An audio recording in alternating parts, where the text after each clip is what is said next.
Selamat siang semuanya. Berjumpa lagi di kelas komunikasi dan globalisasi.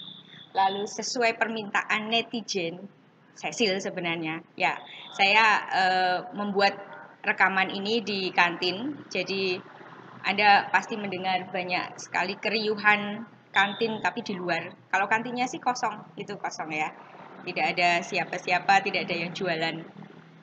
Oke, akan saya mulai dengan sebuah breaking news. Ya, saya akan membuat satu analisis tentang topik hari ini yaitu imperialisme, teori imperialisme budaya. Nah, saya akan membuat satu analisis yaitu tentang Indonesianisasi. Ada Amerikanisasi dan lain-lain, saya mau Indonesianisasi. Lalu, seperti apa itu? Kita akan melihat dari background yang sudah kita pelajari sebelumnya, yaitu yang pertemuan awal kita bicara tentang globalisasi, tentang satellite, tentang New World of Information and Communication Order. Nah, itu ada hubungannya juga dengan hari ini, imperialisme budaya. Ketika ada NBICO itu kan berarti ada satu tekanan, ada dampak. Nah, dampak dari apa? Salah satunya adalah imperialisme itu. Kemudian ada IST tentang electronic colonialism system, ya itu ECT ya harusnya. Oke, electronic colonialism theory, jadi teori kolonialisme elektronik itu juga adalah salah satu yang berperan dalam imperialisme budaya.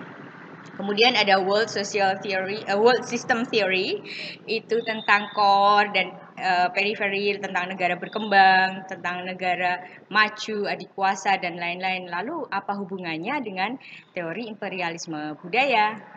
Nah, seperti yang saya sampaikan tadi, ada westernisasi. Itu yang kita bicarakan dalam teori ini.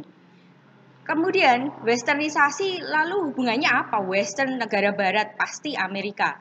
Lalu kalau Amerika apa sih yang membuat sebuah kuasa, sebuah dominasi? Nisasi itu kan artinya sebuah dominasi, sebuah kuasa, sebuah kemenangan, yaitu Hollywood. Nah, kita bicara imperialisme budaya itu melalui media, dan media salah satunya adalah Hollywood melalui film. Kemudian ketika film itu apa sih yang sangat berpengaruh terhadap untuk pengaruh sebuah budaya ke negara lain, yaitu yang World System Theory tadi, yaitu tentang budaya core, yaitu Amerika, itu mempengaruhi budaya di negara semi periphery sama periphery atau negara ketiga, dunia ketiga, lewat film Disney. Kemudian selain itu ada juga lewat budaya apa? Minum. Coca-Cola, ada Coca-Colanisasi itu juga muncul. Kemudian ada di mana-mana ada McDonald, ya McDonaldisasi itu juga muncul karena Western, awalnya dari westernisasi tadi, kemudian ke Amerika, dan memang adikuasa itu sementara ini masih Amerika. Ya, di sini kita lihat ada berbagai produk yang bisa kalian temukan di mana-mana tanpa pergi ke luar negeri, ya kan? Ada Starbucks, kemudian kalau yang Liberty itu lebih ke mungkin apa ya, seperti merchandise. Kemudian Anda mungkin ada yang memakai produk Apple, lalu kalau makan siang ke McD, kemudian nonton atau baca tentang Mickey Mouse, kemudian pakai sepatu, lalu menikmati musik dengan MTV juga. Nah, ini sangat simbolik sekali bahwa Amerika itu menguasai dunia. Westernisasi yaitu Amerikanisasi, yaitu ya semuanya itu menguasai. Nah, ini ada satu bukti lagi. Coca-Colanisasi itu ada bahasa Korea, kemudian ada bahasa Rusia, berarti sampai ke negara Rusia, sampai ke negara Korea, ada sampai negara Jepang. Kemudian juga China, kemudian ada Arab, lalu ada Thailand. Di mana-mana itu muncul, dan hubungannya dengan globalisasi, bahwa ini suatu kualitas minuman yang mengglobal, tapi juga kita mengkonsumsi itu. Ini ada satu contoh di Cina, itu ada di daerah Lijiang namanya, itu ada satu McDonald. Tapi ini bagaimana bisa menjadi sebuah lokal, kesannya lokal ya, karena itu ada namanya tulisan Chinese-nya. Tapi sama aja, yang dimakan apa? Produk McD. McD dari mana? Dari Amerika. Nah, itu contohnya.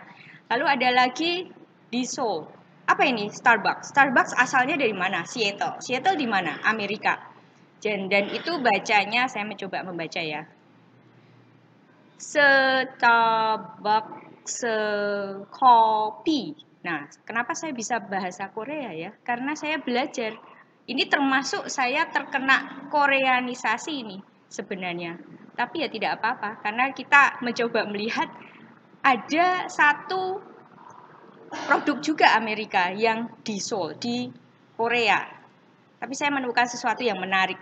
Ini kanguru, lalu itu benua Australia. Kenapa kangurunya itu sama Starbucks-nya? Karena ternyata ketika Starbucks itu pergi mencoba membuka outlet di Australia tahun 2008 kalau nggak salah, itu ternyata terjadi kegagalan.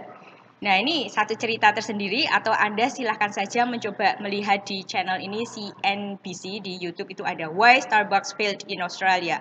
Kalau dari sisi singkatnya itu karena ya Australia itu sebenarnya termasuk dalam core nation ya. Core nation di datangi atau mencoba diinfiltrate oleh Amerika sama-sama core nation, hasilnya seperti apa? Nah, ini ada analisisnya lebih detail, tapi intinya masih ada bau-baunya bahwa Australia itu ya sebenarnya Western kan, orang kulit putih juga. Kemudian Indonesianisasi, why not? Kenapa enggak? Ya kalau kita tidak Indonesianisasi, kita menjadi negara periferi terus, negara dunia ketiga terus. Lalu caranya bagaimana? Saya sudah melihat beberapa hasil, yaitu dari kekayaan Indonesia itu apa sih? SDM, sumber daya manusia, banyak sekali manusianya. Kemudian juga dan ada SDA, yaitu sumber daya alamnya juga sangat-sangat istilahnya sangat subur ya. Bahkan orang bule itu sering bilang ada hanya tongkat saja ditanamkan di Indonesia saja bertumbuh. Ya sebenarnya itu pohon ketela ya, pohon ketela itu cuma digituan aja tumbuh. Nah, itu saking asiknya. Nah, ini saya menemukan salah satu cara untuk mempopulerkan atau mengindonesianisasi Indonesian Matters. Ini saya tidak promosi ya, cuma saya melihat contoh bahwa ada kursusan bahasa Indonesia, lalu kenapa kita harus belajar bahasa Indonesia. Jadi dari imperialisme budaya, orang memang dari imperialismenya sendiri, orang masuk paling mudah dari budaya. Salah satunya ya pasti bahasa. Kenapa? Bahasa Indonesia dipakai oleh 40 juta orang ya. Di sini yang dipakai kok cuma 40 juta ya? 40 miliar ya sebenarnya.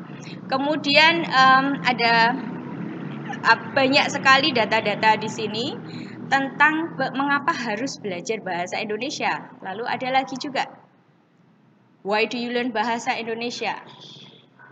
200 juta orang memakai bahasa Indonesia, itu lebih ke SDM kita. Kalau ada orang asing menguasai Indonesia, ya lebih baik dia harus bisa bahasa Indonesia.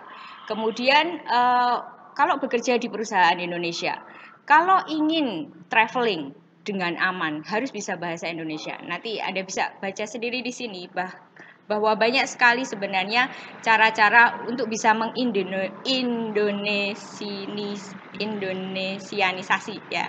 Tapi yang ini yang resmi itu dari pemerintah. Pemerintah itu sejak 2008, pemerintah itu dari Kementerian Pendidikan dan Kebudayaan untuk semua negara di dunia itu bisa mendapatkan beasiswa. Jadi bukan untuk kalian ya. Beasiswa untuk pergi ke Indonesia, namanya Dharma Siswa, yaitu untuk belajar bahasa dan belajar budaya. Nah, Atma Jaya mengikuti ini sejak 2008. Saya juga ikut terlibat, waktu itu saya menjadi kepala KPBB. Di sana juga mencoba membuka peluang untuk belajar bahasa dan budaya di Atma Jaya atau di Jogja ya, karena Jogja lebih banyak budayanya. Jadi pasti akan sangat menarik. Satu lagi juga beasiswa namanya Kemitraan Negara Berkembang atau KNB. Nah, ini beasiswa dari pemerintah Indonesia juga, tapi untuk S2. Tapi hanya untuk negara berkembang. Jadi Anda bisa melihat nanti siapa saja sih negara yang bisa masuk di sini. Kalau yang sekarang sedang belajar di Atmajaya ada dari Rwanda, dari Ukraina, kemudian ada juga dulu dari Myanmar itu juga ada, kemudian dari Madagaskar ada, lalu dari Thailand juga ada. Nah, negara-negara berkembang saja. Jadi siswa atau S1 yang mau S2 di Atmajaya itu hanya orang-orang dari negara berkembang itu ya. Jadi ini salah satu usaha dan kelihatannya sebenarnya sangat memungkinkan untuk Indonesianisasi dari sisi budaya dan bahasa. Hanya kita sendiri ya harus membuktikan bahwa memang sumber daya manusia kita, sumber daya alam kita itu memang sangat berkualitas sehingga dibutuhkan oleh negara-negara lain. Jadi itu analisis pendek saya. Terima kasih.